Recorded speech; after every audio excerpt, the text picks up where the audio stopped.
টানা ৪ মেয়াদে ক্ষমতায় আওয়ামী লীগ। এ সময়ে জামাত বিএনপি থেকে লাখ লাখ নেতাকর্মী এমপি মন্ত্রীদের হাত ধরে আওয়ামী লীগে ঠাঁই নিয়েছেন।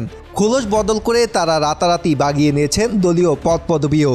দিবসভিত্তিক কর্মসূচি আওয়ামী লীগ সভানেত্রীর ধানমন্ডির কিংবা কেন্দ্রীয় কার্যালয়ে কোনো কর্মসূচি থাকলে বিশাল বিশাল মিছিল চোখে পড়ত, পা ফেলার জায়গা থাকতো না সমাবেশে। এমনকি গাড়ি থেকে কেন্দ্রীয় নেতা মন্ত্রীদের নামানো ও উঠিয়ে দেওয়ার জন্য গড়ে উঠেছে প্রোটোকল বাহিনী। আওয়ামী লীগের ৮ সহযোগী ও ২ ভ্রাতৃপ্রতিম সংগঠন ছাড়াও নামের শেষে শুধু লীগ লাগিয়ে গত ১৬ বছরে ১০০ ভূঁইপোর সংগঠনের জন্ম হয়েছে। দলে একটি কথা প্রচলিত হয়ে গিয়েছিল, গাছের পাতাও এখন আওয়ামী লীগ করে।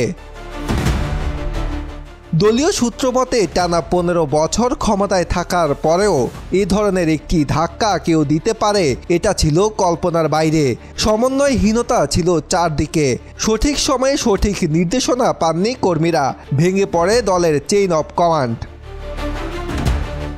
আওয়ামী লীগের আন্দোলন সংগ্রামের হৃৎপিণ্ড ঢাকায় থানা ওয়ার্ডের কমিটি নেই প্রায় ২ বছর। অথর্ব ও অযোগ্য নেতৃত্ব দিয়ে চলছে ঢাকা মহানগরী আওয়ামী লীগ। কেউ কেউ টাকার বিনিময়ে দলের পদ পদবি কিনে নিয়েছেন। সহযোগী সংগঠনে ঢুকে পড়েছে অনুপ্রবেশকারী, যে কারণে দলের ভঙ্গুর অবস্থা। কোটা সংস্কার আন্দোলনের সহিংসতায় সাংগঠনিক দুর্বলতা প্রকট হয়েছে। কেন এই সমন্বয়হীনতা তা জানতে দফায় দফায় ঢাকার নেতাদের সঙ্গে বৈঠক করেছে আওয়ামী লীগের সাধারণ সম্পাদক, সড়ক পরিবহন ও সেতুমন্ত্রী ওবায়দুল কাদের সহ কেন্দ্রীয় নেতারা।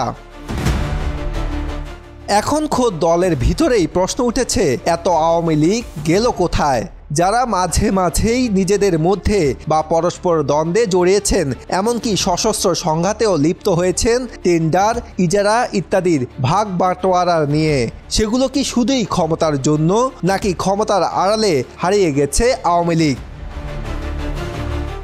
রাজনীতি বিশ্লেষকরা বলছেন, কোটা সংস্কার আন্দোলন যেন একটি টেস্ট কেস।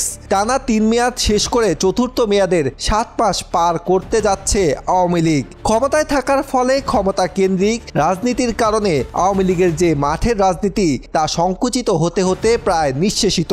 ভবিষ্যতে আওয়ামী লীগকে আরও কঠিন পরিস্থিতির মুখে পড়তে হতে পারে।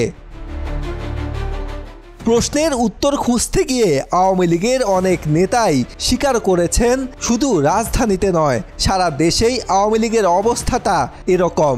গত এক যুগে আওয়ামী লীগের রাজনীতি পুলিশ এবং প্রশাসন নির্ভর হয়ে গেছে। আওয়ামী লীগের এমপি মন্ত্রী ও কেন্দ্রীয় নেতা, জেলার শীর্ষ নেতাদের হাত ধরে যেসব জামায়াত শিবির, ফ্রিডম পার্টির লোকজন আওয়ামী লীগে প্রবেশ করল, পদপদবি পেল, তারা কোথায়?